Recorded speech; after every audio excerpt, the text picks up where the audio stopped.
Alhamdulillah, segala puji bagi Allah. Salawat dan salam ke atas Nabi sallallahu alaihi wasallam.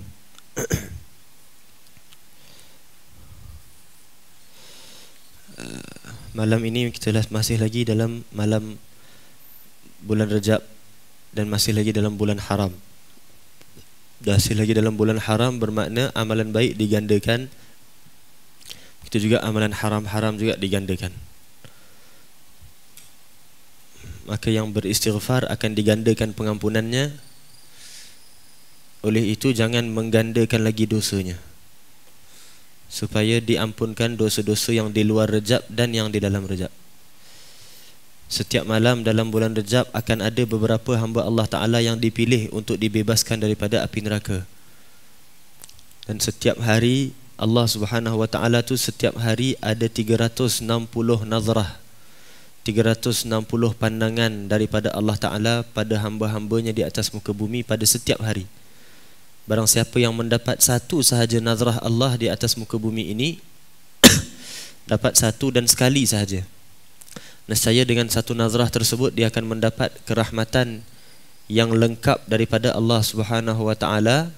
Lalu dengan satu pandangan rahmat daripada Allah itu akan memberikan dia husnul khatimah. Dan di dalam bulan Rajab Nabi SAW doa, Allahumma barik lana fi Rajab, ya Allah berkati kami dalam Rajab dan Sya'ban, kemudian sampaikan kami pada Ramadan. Dan kalau Allah memberkati kita dalam bulan Rajab, akan diberkatilah bulan Sya'ban kita. Apabila diberkati bulan Sya'ban, akan diberkatilah bulan Ramadan kita. Bila mana diberkati bulan Ramadan kita, akan diberkatilah setahun sepenuhnya. Kalau satu tahun sepenuhnya diberkati, kalau satu hari sahaja diberkati, hari yang diberkati itu adalah hari yang dipandang oleh Allah Ta'ala. Sekali dipandang oleh Allah Ta'ala boleh bawa kepada husnul khatimah. Sekali dipandang oleh Allah Ta'ala boleh bawa kepada taubat nasuha. Sekali dipandang oleh Allah Ta'ala boleh bawa kepada lepas titian sirat. Maka oleh itu hendaklah kita mengejar, betul-betul kejar malam-malam seperti malam ini, sehinggalah kita dapat habuan yang besar di hari nanti sebagai bekalan kita untuk menghadap Allah Ta'ala. Moga-moga dengan maulid yang kita baca tadi Allah ampunkan dosa kita, dan juga dengan istighfar yang dipimpin oleh Syekh Ahmad tadi, yang istighfar itu adalah dikumpulkan oleh Habib Hasan, iaitu anak kepada pengarang kitab. Pengarang kitab ni Imam Haddad, anaknya Habib Hasan yang mengumpul menyusunkan istighfar tersebut.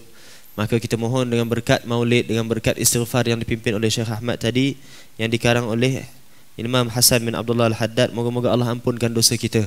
Moga-moga Allah ampunkan dosa kita. Subhanallah, dia tanda-tanda ada tanda-tanda orang yang taubat diterima ataupun tidak ada. Bukan hanya taubatlah nanti akhirat baru tahu. No. Sebelum akhirat lagi dah ditahu. Macam mana?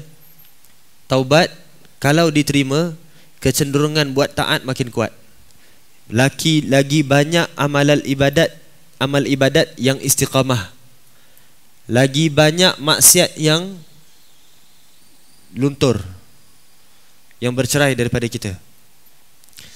Yang paling kita takut apa dia? Yang paling kita takut sebab Allah ni Maha Adil, ada tandanya. Tak boleh Allah Maha Adil, dia takkan biarkan hambanya tu dalam keadaan keliru. Entah terima entah tidak, hidup je lah sampai aku mati. Tak. Ada tanda, sehingga apabila ada tanda, hamba yang nampak tanda tak diterima, dia boleh kejar sehingga diterima. Hamba yang nampak macam diterima, dia boleh semangat dan terus istiqamah. Maka ada tanda. Tandanya apa? Macam kita sebut tadi, amal ibadatnya makin giat, makin istiqamah, maksiatnya makin tercerai, slow, pelan-pelan, makin tawar hati nak buat maksiat, makin jijik dengan maksiat. Paling kita takut apa dia? Berlalu pada kita bulan Rajab, semua orang ada 30 hari Rajab, semua orang ada 1 bulan Rajab, semua dapat 1 bulan. Berlalu pada kita bulan Rajab, yang kita nampak pada kawan kita banyaknya tanda kabul. Kawan aku dah mula selera buat taat, kawan aku dah mula tak buat maksiat yang lama-lama. Yang kalau kita duduk dengan kawan-kawan selalu buat maksiat, tapi yang kawan kita yang ni lepas Rajab tak buat dah maksiat tu. Yang kalau kita kenal kawan kita ni memang ahli maksiat tertentu, tapi lepas Rajab dah tak buat maksiat tertentu. Itu pertama, kita seronok nampak kawan kita ada tanda kabul. Yang paling kita takut bila tengok pada diri kita banyak tanda yang tak kabul. Allah na'udzubillah min zalik. Maka oleh itu daripada sekarang kena kerja keras betul-betul, kena kerja betul-betul, tuluskan hati pada Allah Ta'ala, ikhlaskan hati pada Allah Ta'ala. Takut, sangat takut. Apa yang takutnya? Sebelum takut neraka, sebelum takut tak dapat lintas titian sirat, sebelum takut tak dapat jawab soal kubur, itu memang takut. Yang lagi kita takut paling awal, apa dia? Habis Rejab terkeluar satu. Tandanya apa? Tanda tak kabul Rejab. Allah, macam mana nak balik-balik pada Rejab yang dah lalu? Macam mana nak balik-balik pada Rejab yang dah lalu? Wallahu alam. Baik, kita sambung pengajian kita daripada kitab Risalah Muawanah Petunjuk Tarekat Jalan Akhirat. Muka surat 24. Muka surat 24, fasal perihal kebatinan. Batin ni apa? Batin ni adalah hati, perkara yang sangat abstrak, perkara hati. Perbaikilah kebatinanmu, wahai saudaraku, hendaklah anda memperbaiki kebatinanmu sehingga menjadi lebih baik dari kelahiranmu. Kelahiran ni maknanya zahirmu. Perbaiki batin sehingga batin jadi lagi baik daripada zahir yang ternyata sudah baik. Semua itu adalah kerana batin itu adalah tempat pandangan Tuhan, sedang zahir pula ialah tempat pandangan semua makhluk. Tiada pernah Allah Ta'ala menyebut yang batin dan yang zahir di dalam kitabnya, melainkan disebutkan yang batin terlebih dahulu. Batin sentiasa lagi penting daripada zahir. Batin ni apa? Batin ni kita cerita lintasan hati. Hati ni ada banyak. Ada qalb, ada sir, ada fuad. Ada qalb, fuad, sir. Itu yang lebih halus. Hati kita sangat-sangat halus. Contoh, hati kita halusnya bukan gini tau. Bukan setiap, kita ada apa, every second, setiap saat. Bawah second lagi dipanggil microsecond, kan? Millisecond, millisecond. Satu saat lagi kecil daripada satu saat. Millisecond, berapa detik waktu tu? Setiap detik waktu berlalu satu muka surat lintasan hati. Macam ni lah, satu muka surat lintasan hati. Itu masih dikira belum dalam tau. Hati berlalu 1 millisecond, bukan hanya satu muka surat, tetapi begini, 1 millisecond berlalu banyak tu muka surat. Dan jangan kita rasa satu muka surat adalah satu lintasan. Bukan. Satu muka surat itu, yang banyak ni tu 1 millisecond. Dalam 1 millisecond yang banyak muka surat berlalu, bukan satu muka surat satu lintasan. Satu muka surat ada macam-macam tulis dalam satu muka surat, macam-macam gambar, macam-macam bahagian, macam-macam perenggan. Maknanya apa? Satu muka surat bukan satu perenggan. Satu muka surat bukan satu lintasan. Satu muka surat macam-macam lintasan. Dan banyaknya lintasan yang terlintas dalam 1 millisecond. 1 millisecond. Itu hati ya. Sangat-sangat dalam. Sangat dalam. Sebab tu kita kalau mendalami, kita taubat pada Allah Ta'ala. Contoh, kita taubat. Sebab tu kita taubat bergantung kepada keterangan dan jernihnya hati kita. Kalau hati kita, kerohanian kita jernih, makin dapat singkap lagi dalam, lagi dalam, lagi dalam daripada kebatinan kita. Yang contoh ada cawan air. Ada orang taubat atas lapisan atas dengan mengatakan, ya Allah, aku bertaubat atas lapisan atas, lintasan hati aku yang lapisan atas ini adalah kotor, maka aku taubat. Dibuangkan lapisan atas, cantik nampak lapisan atas. Itu kira taubat juga. Namun ada orang, dia taubat, ya Allah, aku taubat atas lapisan atas, ditolak. Dan yang kedua, dia tolak. Yang ketiga, tolak, masuk dalam. Kemudian di stop tengah-tengah. Lagi dalam dia tak reti macam mana nak masuk. Dia pun berhenti taubat. Yang ada orang, subhanallah, dia taubat, ya Allah, aku bertaubat bukan belum lapisan lagi tau. Ya Allah, aku bertaubat sebab bekas ni memang kotor. Dan aku bertaubat atas lapisan atas. Dia tuangkan semua, semuanya kotor. Dia boleh singkap satu demi satu. lapisan, every lapisan. Itu namanya arif billah, orang yang kenal Allah Ta'ala. Makin suci hatinya, makin suci pandangan hatinya, mata hatinya makin suci, makin jernih, makin dia nampak. Sebab itu Rabi'atul Adawiyah mengatakan apa? Apabila kita buat maksiat, kita istighfar. Bila kita istighfar, kita syukur dan istighfar. Syukur atas dapat istighfar, istighfar kerana istighfar kita tak cukup baik. Bila kita dah syukur dan istighfar, syukur kita perlu istighfar sebab tak baik syukurnya. Dan syukur kita juga perlukan istighfar sebab syukurnya tak baik. Syukur kena syukur. Sebab apa? Dapat syukur. Syukur pun kena istighfar sebab syukurnya tak cukup. Dan dah istighfar satu, maknanya dipecah. Berapa banyak pecahan? Subhanallah. Maka hati ni tak boleh selam melainkan dengan alat-alat yang jernih. Alat-alat selaman yang handal dan jernih. Handal dengan ilmunya, namun dengan ilmu yang handal tak cukup nak selam. Kena alatnya juga alat yang jernih. Dianya handal dalam mengendali ilmunya, namun alatnya pun kena alat yang jernih. Kalau alatnya berkeledak, dia tak boleh nampak apa pun. Walaupun banyak ilmu, cerita dekat orang bab hati, orang boleh menangis, sebut begitu, boleh kupas. Tapi dianya tak boleh nak selam. Sebab apa? Dianya sendiri kotor. Dia kena bersih, ilmu pun kena ada. Maka dia boleh selam dalam hatinya. Boleh taubat, real punya taubat pada Allah Ta'ala. Baik. Adalah di antara doa beliau alaihi salam. Apa maksud dia? Betulkan yang zahir, betulkan yang batin lebih pada, baikkan yang batin lebih pada yang zahir.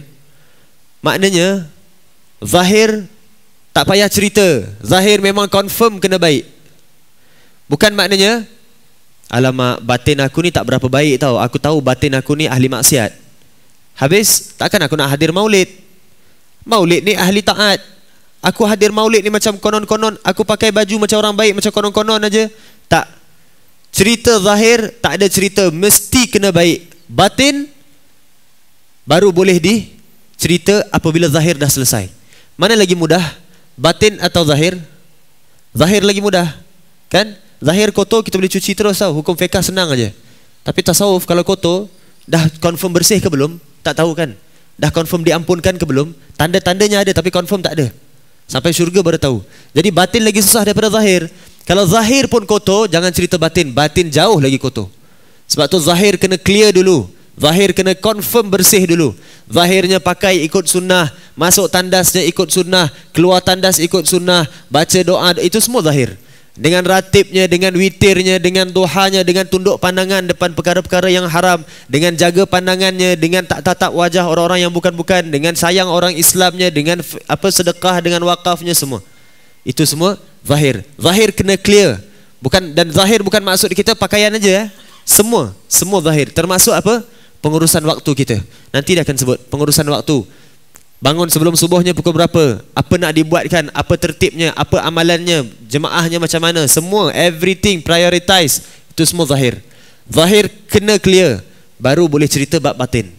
Ini tak duduk dengan kawan-kawan, dengan murid-murid, pakai baju serba ada aja, duduk dekat kedai kopi pun dia paksa muridnya belanja. Kemudian duduk, Tuhan ni korang tahu tak Tuhan macam mana? Yang pergi solat ni semua betul ke dia solat? Solat ni batin. Amboi cerita. Pakcik-pakcik tu semua pergi solat setiap malam, betul ke solat? Dia tanya. Yang kau macam tak betul daripada zahir, batin dia cerita. Zahir kena clear, baru boleh cerita bab batin. Baru boleh cerita bab batin. Subhanallah. Baik. Adalah di antara doa beliau alaihi salam, Allahumma ja'al sarirati khairan min alaniyati waj'al alaniyati salihah. Ya Allah, ya Tuhanku, jadikanlah batinku lebih baik dari zahirku, dan jadikanlah zahirku itu pula baik. Jadikan batin lagi baik daripada zahir. Zahir baik. Maknanya kalau zahir baik, batin dah confirm lagi baik. Satu cara macam mana kita nak kontrol supaya batin kita sentiasa lagi baik daripada zahir. Macam mana nak kontrol? Kontrolnya, setiap kita nak buat pekerjaan zahir, mampatkan batinnya. Ada pekerjaan yang semata-mata batin, tak ada zahirnya langsung. Contoh apa? Duduk diam, tengok lampu, indahnya Tuhan menerangkan lampu. Maha suci Tuhan, lampu ni terang tapi cahayanya jauh lagi terang sehingga boleh menyinari hati-hati ahli maksiat menjadi ahli taat. Itu ada zahir tak? Langsung tak ada zahir kan? Semua batin. Yang bicara semua batin. Yang batin sahaja, batin totok lah, batin semata-mata, memang batin. Tapi kalau itu memang susah, very high. Tapi kalau batin yang disaluti dengan zahir, yang tu boleh kontrol. Contoh apa? Sebelum masuk majlis pakai serban. Zahir kan? Kan nampak zahir. Ha? Mana ada orang masuk majlis, enti tak pakai serban? Ana lilit dengan kebatinan serban. Mana ada? Memang nampak kan zahir. Serbannya zahir. Serban zahir. Tapi ada batinnya tak? Ada. Batinnya apa? Aku pakai niat mengikut arahan guru. Aku pakai niat mengikut sunnah Nabi SAW. Aku pakai nak bersambung talian pakaian aku dan pakaian orang-orang saleh. Aku pakai dengan niat Allah buang maksiat daripada aku. Aku pakai dengan niat Allah pandang aku macam Allah pandang orang saleh. Aku pakai dengan niat serban ni mengelakkan aku daripada segala maksiat. Aku pakai dengan macam-macam. Itu batinnya. Zahir kan simple.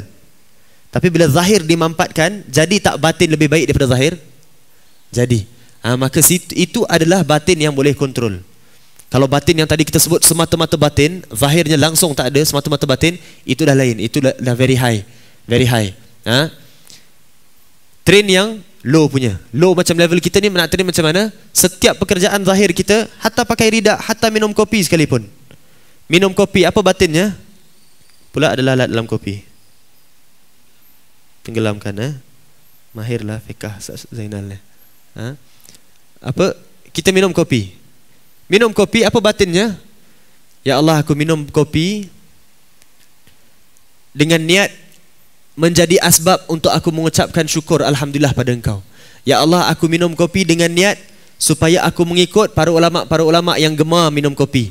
Ya Allah, aku niat minum kopi supaya aku terdetik keinsafan akan hari yang Engkau akan hisap kopi aku ini. Itu kan batin. Semua ada batin.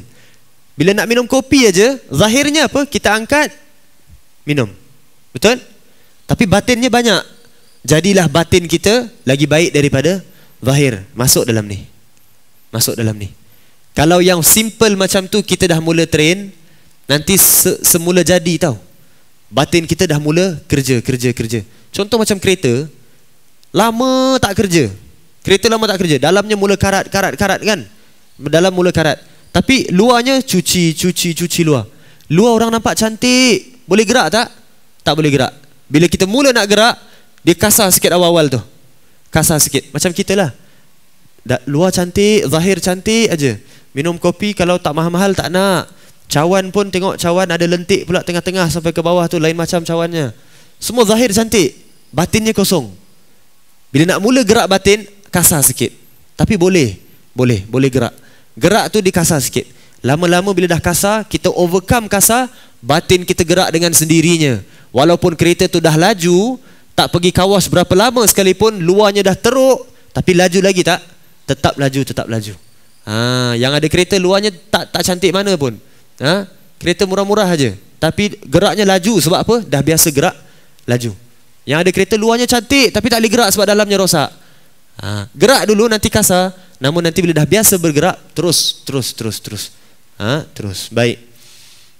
Dan bila baik yang batin, nescayalah baik pula yang zahir. Tiada syak lagi, kerana sesungguhnya yang zahir itu sentiasa menjadi ikutan kepada yang batin dalam baik buruknya. Rasulullah SAW bersabda, inna fil jasadi mudghah, idza salahat salahal jasadu kulluhu, wa idza fasadat fasadal jasadu kulluhu, ala wahyal qalb. Sesungguhnya pada jasad itu ada seketul daging. Jika dia baik, maka baik pulalah seluruh jasad itu. Dan jika dia rosak, maka rosak pulalah seluruh jasad. Ingatlah bahawa dia itulah hati. Subhanallah.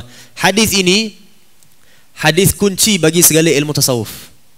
Subhanallah. Nabi simple je. Nabi punya cakap very simple. Ini menunjukkan betul-betul Nabi ni, Nabi daripada Allah, dihantar oleh Allah Rabbul Alamin. Yang paling kenal kita siapa? Allah. Dia yang mencipta kita. Nabi sebut simple je. Tengok manusia gini, yang kalau kita tengok manusia tak boleh nak apa? Nak rungkaikan masalah dia. Sampai kalau kita bagi nasihat, dia buat tak sampai kepada akar umbi masalah tersebut. Nabi senang aja, dia tengok jahiliah, tengok orang sahabat-sahabat, tengok apa semua. Jaga seketul daging hati. Tu je. Daripada jaga seketul daging hati, keluar ilmu tasawuf, Ihya Ulumuddin, Syiarus Salikin, Risalah Muawanah, Adab Sulukil Murid. Satu je Nabi sebut. Jaga seketul daging hati. Terus keluar ilmu hati, ilmu tasawuf. Subhanallah. Subhanallah. Baik. Dan ketahuilah barang siapa yang mendakwa bahawa dia mempunyai kebatinan yang cemerlang, padahal dia telah apa? Anak tak ada muka surat ni. Kitab ni ada bid'ah sikit lah. Afwan. Padahal dia telah menghancurkan kezahirannya dengan meninggalkan amalan-amalan ketaatan yang zahir, maka nyatalah orang ini adalah pendakwa sesuatu yang tidak benar dan pendusta. Subhanallah. Kalau orang klaim batinnya dah suci, batinnya dah cemerlang, tapi amalan zahir masih tunggang langgang, ketahui orang itu adalah orang temberang. Dia kata zahir aku dah cemerlang, batin aku dah cemerlang, zahirnya masih tak betul, berdusta. Tapi first mistake dia apa? Mengaku batinnya cemerlang. Mana ada orang mengaku batin dia cemerlang? Engkau mengaku aja batin engkau cemerlang, percakapan tu kan zahir. Bercakap gitu aja dah tunjuk zahir engkau seburuk-buruk zahir, apatah lagi batin engkau. Bila mana orang itu mengaku batinnya cemerlang, perlu kita tengok bagaimana zahirnya. Tak perlu. Kalau dia mengaku aja dah, itulah seburuk-buruk zahir, itulah seburuk-buruk batin. Mengaku. Kadang orang tak mengaku tau. Dia tak cakap dekat majlis, wahai anak-anak murid, ketahui dalam dunia yang ranking nombor 1 dalam bidang kebatinan, guru engkau yang duduk di hadapan. Dia tak akan mengaku gitu. Tak mengaku. Tapi gaya dia, lagak dia seolah-olah dia lah batin paling hebat. Kalau orang sebut tentang wali-wali, tentang orang-orang soleh yang lain, macam tak kisah aja. Nak orang pandang pada dia, nak orang sanjung dia, orang salam tak cium tangan dia, dia rasa macam aib. Sebab apa? Aku ni orang baik. Orang baik kan batin. Orang salam tak cium tangan dia, dia rasa aib. Seolah-olah batin akulah yang paling bagus, batin aku yang paling layak dihormati. Dia tak claim zahir. Maksudnya apa sini? Claim melalui perbuatan yang tak direct. Tak direct. Orang tanya, Ustaz, bagi pandangan Ustaz, majlis mana yang patut anda pergi? Majlis Ustaz ke majlis satu lagi sini? Ente ni tanya-tanya pula. Tengok kawan-kawan ente semua tekun belajar. Cuba ente belajar dekat tempat anak ni, belajar betul-betul. Tempat sana lah. Belajar fokus dekat tempat sini. Nampak macam okey tak? Nampak macam okey. Tapi dia punya nasihat sebetulnya nak tarik orang kepada majlis dia. Kenapa? Majlis engkau batin bagus sangat. Nak tarik orang hadir kepada majlis dia. Kadang ada orang tanya, orang belajar dengan dia, belajar. Sekali dah 2-3 bulan kawannya tak hadir. Dia tengok kawan dia lama tak hadir, dia pun mula marah. Kenapa dia lama tak hadir? Bila kawan dia datang hadir, amboi, lama hilang pergi mana? Ataupun dalam kuliah dia perli. Kita kena istiqamah dalam amalan kita. Yang ada orang kejap hadir, kejap tak hadir. Dia punya perli, tengok niatnya macam mana. Kalau perli betul-betul, kalau tegur betul-betul untuk kebaikan kawannya tu, bagus, memang bahkan wajib. Tapi kalau tegur kerana jealous ataupun rasa tak sedap, kenapa kurang hadirin majlis aku, ini maksudnya. Bukan claim, physically claim, literally claim, bukan. Claimnya indirectly. Ini maknanya apa? Nak ikut ustaz-ustaz kena tengok zahirnya macam mana. Jangan ikut ustaz. Ini kalau siapa yang nak dengar. Tapi sebelum dengar, kalau rasa tak boleh terima, jangan. Kadang kita kata boleh terima, tak boleh terima tak apa. Bab ni tak boleh. Boleh terima, tak boleh terima, taubat sampai engkau boleh terima. Maknanya apa yang kita nak cakap? Nak tengok ustaz tu bagus ke tak batinnya. Kita bukan ahli batin. Jadi nak ukur batinnya macam mana? Tak boleh. Jangan cerita dianya baik, hatinya baik, gaya je gitu, tapi batin dia baik. Entah-entah wali tau, kau boleh baik sangka dia wali. Jangan ceritalah wali, jangan cerita batin. Kita bukan la ya'riful wali illal wali. Tak kenal wali melainkan wali. Macam mana nak kata batin dia bagus kalau kita punya batin pun berselerak? Kita hukum dari zahir. Nak ikut ustaz, nak ikut apa jemaah, tengok zahirnya macam mana. Sunnahnya ikut ke tak? Zuhudnya macam mana? Qanaahnya macam mana? Syukurnya macam mana? Tinggi suara dengan muridnya macam mana? Tawaduknya macam mana? Saling toleransinya macam mana? Kasih sayangnya macam mana? Tunduk pandangan daripada perempuan-perempuan yang bukan mahramnya macam mana? Jaga pergaulannya macam mana? Hormati orang-orang tua macam mana? Hormat para guru-gurunya, para masyayikh, para habaibnya macam mana? Semua tu kena tengok. Jangan asal majlis dia, grup dia aja hadir. Jangan majlis dia tak ada batasan antara muslimin muslimat. Bahkan jangan kau ikut dia kalau kau tengok dunia pakaian dia. Dia tak ada apa-apa. Cuma jam je. Dia suka pilih jam yang agak besar. Itu selera dia. Selera dia, dia panggil orang pada Allah Ta'ala. Dia yang pertama kena ikut Allah punya selera. Aku pula panggil orang pada Allah Ta'ala, anak selera pakai jam besar-besar, jam mewah-mewah. Asal pakai baju aja. Baju yang tak iron tak nak pakai. Baju mesti iron, kainnya mahal-mahal, bersinar dari jauh kita tahu. Ni guru aku ni. Sebab apa? Dari jauh sinarannya pun lain. Minyak wanginya semua mahal-mahal. Bakas tangginya semua mahal-mahal. Semuanya mahal. Naik kereta semua mewah-mewah. Kalau naik kereta tak mewah dia tak nak. Itu selera dia. Itu selera masing-masing. Dia memang jenis suka gitu. Memang jenis kita kan boleh bercantik-cantik. Tak ada. Buat pilihan from now. If you are in that group, if you are following that kind of pendakwah, taubat pada Allah Ta'ala. Bermakna hati kau pun sendiri cenderung pada dunia. Taubat. Pilih ustaz yang batinnya real. Melalui apa? Zahirnya. Tengok zahirnya zuhud, zahirnya ikhlas, zahirnya tulus pada Allah Ta'ala. Zahirnya tak ada ego. Hormat orang tua, hormat dengan para habaib yang lain, para masyayikh, guru-gurunya. Subhanallah. Jangan kita lepas tu dah ikut pula. Ana menyesal lah berapa tahun Ana ikut dia. Tak senonoh tahu ustaz ni. Rupanya dia tipu Ana. Hati engkau yang membawa engkau punya badan kepada ustaz yang begitu. Sebab apa? Niat engkau tak betul pada awal. Wajib taubat. Jangan asyik salahkan orang. Taubat. Hati kita yang cenderungkan kita kepada grup-grup yang tertentu. Dan barang siapa yang berusaha untuk memperbaiki kezahirannya dengan memperindah pakaiannya dan gayanya, serta meluruskan lisannya dan menimbang gerak-gerinya pada duduk bangunnya dan jalan berhentinya, namun kebatinannya dibiarkan terasak dengan berbagai-bagai akhlak yang buruk dan tabiat yang tercela, maka dia terkira dari golongan orang-orang yang berpura-pura, riak dan yang membelakangi kehendak Tuhannya. Yang membelakangi kehendak Tuhannya. Subhanallah, subhanallah. Ini cerita pasal kita. Ini cerita pasal orang macam kita. Zahir sangat jaga. Apa contoh jaga? Solat depan kawan-kawan, pakai baju cantik. Ini cerita kita, cerita kita. Sebelum solat bawa keluar atar, sapu atar. Kalau solat dengan dia, bau atar dia aja, macam kita ingat kita yang sapu tau. Tapi dia yang sapu. Hinggapnya pada kita tu melekat betul-betul. Cantik solatnya, pakaiannya. Ridak ni kemas sangat kalau solat dengan orang lain. Sampai nak sebelum solat tu dia punya kipas-kipas tu, punya nak mengatakan, tahkikkan, mengikut sunnah tu dengan ridaknya begitu sekali. Kalau solat dekat rumah, ya Allah, sejadah pun tak ada, ambil ridak bentang kat tempat sujud gitu aja buat alas. Solatnya dengan baju pagoda, dengan kain plekat. Kain plekat pun ikat macam khatan punya style tu tau, ikat gitu aja. Allahu Akbar. Amboi, punya nak express. Solatnya tak ada haibah langsung pada Allah Ta'ala. Inilah cerita kita. Solat dekat rumah, solat dengan kawan-kawan, bacanya tekun, Bismillahirrahmanirrahim. Solat dengan isteri, Bismillahirrahmanirrahim, Alhamdulillahirrabbilalamin, Ar-Rahmanir. Tinggal isteri ni nak sebut aja.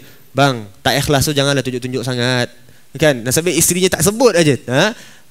Kalau isteri dia sebut, isterinya derhaka pula. Tapi boleh tahu sepatutnya. Dalam hati isteri tu dia dah banyak dah lintasan dia. Dia kata, apa salah suami aku ni depan kawan-kawan, kalah habib-habib dengan aku, macam aku pula nak kena habibkan dia. Tinggal dia nak sebut aja, cuma dia tak nak sebut lah. Dia sebut salah kat suami dia kan.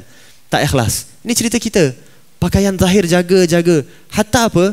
Nak bangun, Nak duduk pun jaga depan orang, dia punya bangun, dia punya duduk, dia punya senyum, marhaba, apa khabar, inti sihat.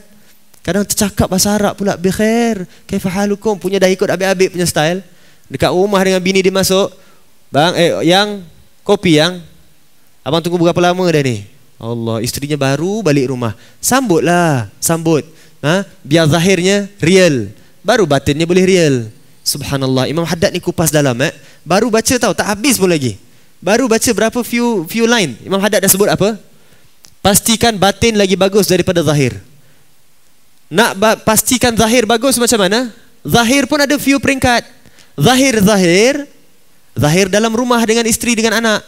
Kan beza. Satu zahir yang terlalu zahir, satu lagi zahir yang kecil sikit dengan anak isteri.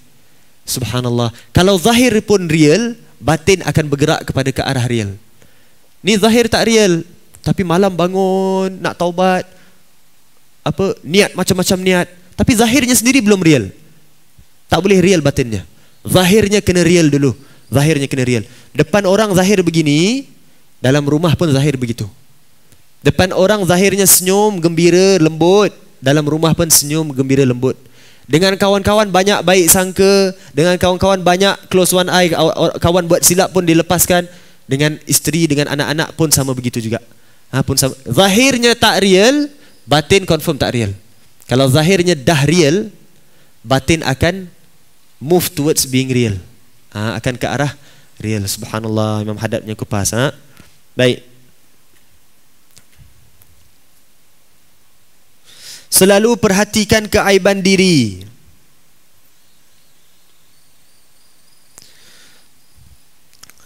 Awas anda, wahai saudaraku, jika anda menutup sesuatu yang sekiranya diketahui orang, anda akan malu daripadanya, kerana kemungkinan anda takut kalau anda akan diburuk-burukkan orang. Jaga-jaga. Kalau kita tutup sesuatu sebab kita takut orang nampak, nanti kita rasa malu. Tutup sesuatu, takut orang nampak, nanti kita malu sebab orang burukkan kita. Kena jaga-jaga. Kenapa? Disebut sini. Berkata setengah para arifin, belum boleh seorang sufi itu dipanggil sufi. Sufi ni siapa? Sufi bukan kawan sekolah rendah kita. Sufi ni orang yang mengamalkan ilmu tasawuf. Sufi ni adalah orang yang suci hatinya. Sufi, Safi, Sufi. Belum boleh seorang sufi itu dipanggil sufi, sehingga kalau dikelilingkan semua isi batinnya di atas sebuah talam untuk dilihat oleh orang, namun dia tiada merasa malu apapun daripadanya. Subhanallah. Sufi ni siapa?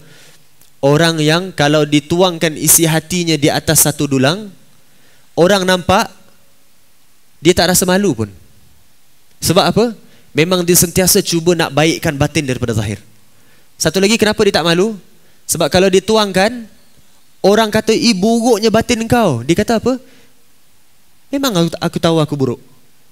Dan memang setiap hari aku cuba nak improve keburukan yang dalam aku. Kalau orang nampak sekalipun keburukan dia, orang kata, tak sangka engkau rupanya batin engkau buruk. Kalaulah tiba-tiba dah berkawan lama, orang ingat kita baik, tiba-tiba Allah lantik seorang kawan kita jadi wali, kasyaf pulaknya. Dia kasyafkan kita, ya Allah, buruk rupanya engkau ni. Tak terkejut. Bukan diam bagi tu orang lain. Allah dah lantik engkau je lah, tak payahlah sibuk kat orang lain. Tak. Dia kata apa? Nak isytiharkan pada orang lain pun silakan, tak nak isytiharkan pun silakan, engkau tahu pun silakan, tak kisah. Sebab apa? Every day I know aku ni siapa, dan setiap hari, setiap saat kita cuba nak perbaiki kotor dalam hati. Tak perlu orang lain nak recognize untuk kita. Every day, every saat kita recognize diri kita siapa. Every day, every saat. Every day, every saat. Every day, every saat. Everybody yang kita jumpa, setiap perkara kita buat, setiap lintasan kita, semuanya kita chop. Aku Mr. Nobody. Aku adalah orang yang tak ada siapa. No status, no pangkat, no title, lowest of the lowest. Itu kita. Setiap orang kita jumpa. Setiap orang kita jumpa. Walau kita jumpa orang tengah togok arak sekalipun. Walau kita jumpa orang yang pernah buat khianat pada kita dulu, Dia datang pada kita melutut, ya Allah, minta maaf bang, minta maaf, aku buat dekat abang gini, aku dah curi harta abang dulu macam ni, aku dah seksa abang gini, minta maaf. Kan zahir nampak dia menghinakan diri pada kita. Tak, hakikatnya apa pun dia dah buat, aku tetap paling hina. Paling hina. Dan dia lagi mulia, bahkan jauh lagi mulia daripada kita. Mr. Nobody, forever status kita begitu. Jika anda tidak mampu untuk menjadikan kebatinanmu itu lebih baik daripada kezahiranmu, paling kurang hendaklah anda persamakan di antara keduanya. Samakan di antara keduanya. Samakan di antara keduanya. Kalau tak boleh batin lagi baik daripada zahir, samakan. Baik. Lantaran itu wajarlah anda jadikan kepatuhanmu terhadap perintah-perintah Allah Ta'ala dan penjauhan dirimu daripada segala larangannya, penghormatanmu terhadap batasan hukum haramnya, dan penyegeraanmu untuk mencari keredaannya di hadapan mata ramai dan di belakang tabir mestilah sama batas. Subhanallah. Dan inilah langkah pertama yang patut diletakkan seseorang hamba pada meniti jalan ma'rifat yang khusus. Maka hendaklah anda mengetahuinya dan mudah-mudahan Allah akan memberikan kita taufik. Amin. Allahumma amin. Masuk kita dalam doanya Imam Haddad. Doanya Imam Haddad. Maksud Imam Haddad apa dia? Apabila kita nak memperbaiki batin kita, kalau batin tak boleh lagi baik daripada zahir, at least batin dan zahir sama. Macam mana nak pastikan? Paling kurang usaha kita nak mengecapi keredaan Allah Ta'ala sama di hadapan orang dan di belakang orang. Yang excellent macam mana?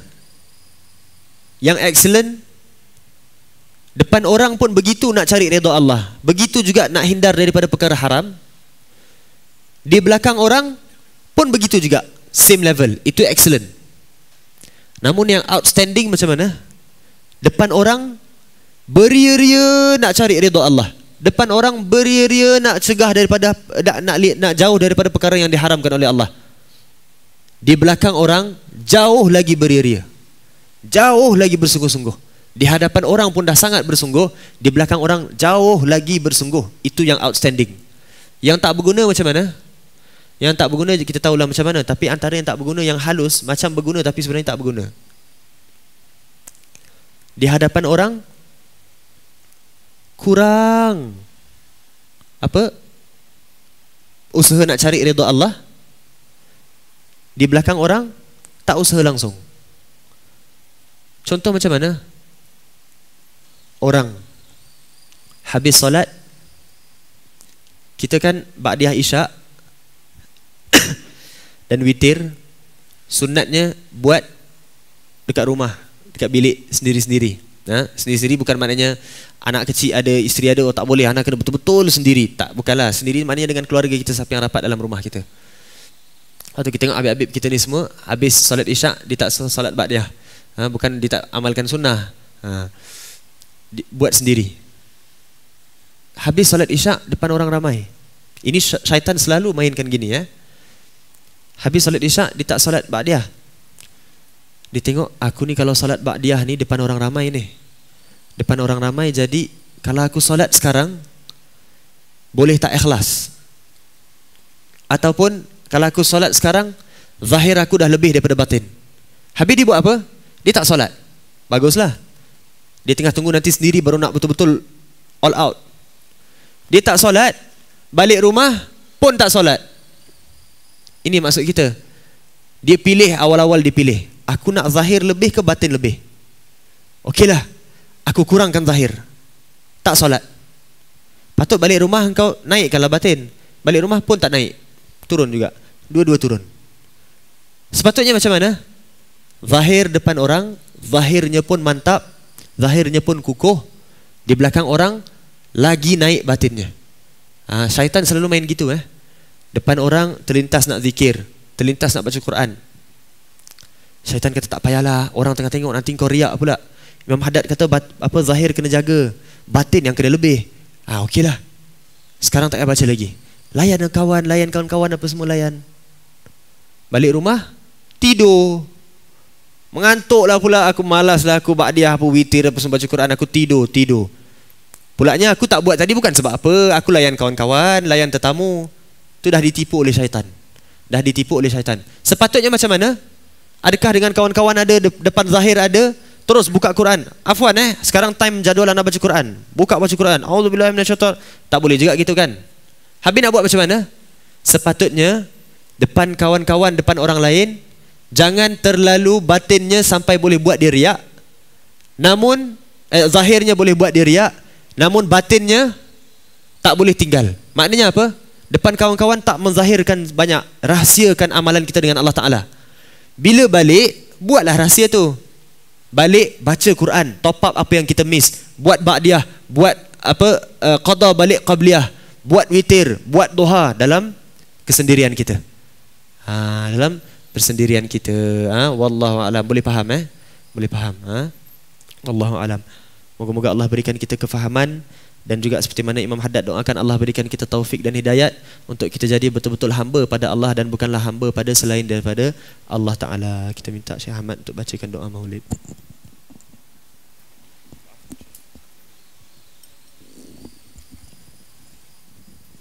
InsyaAllah. Alhamdulillah. Jazakumullah khair.